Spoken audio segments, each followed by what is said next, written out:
तर नमस्कार मित्रांनो. तर आज आपल्या बब्याला धुवायचा चाललाय बघा. दोघांसनी पण धुवायचं होतं. पहिलं बब्याला धुवून ठेवला. नंतर मग विषय कसा आहे मित्रांनो, तर आज आपल्याला जायचं होतं वैरण आणायला पहिल्यांदा.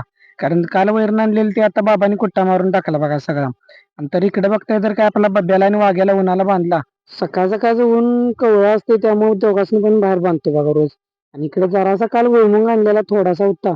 ते आपली आई तोडायला लागली शेंगा त्याच्या. आणि मग त्या शेंगा तोडल्या जाया असतात त्या आपल्या सगळ्या जनावरांनी टाकल्या बघा. जनावर बी आपले चवीने खायला आलेत काहीतरी नवीन आज म्हणून खायला.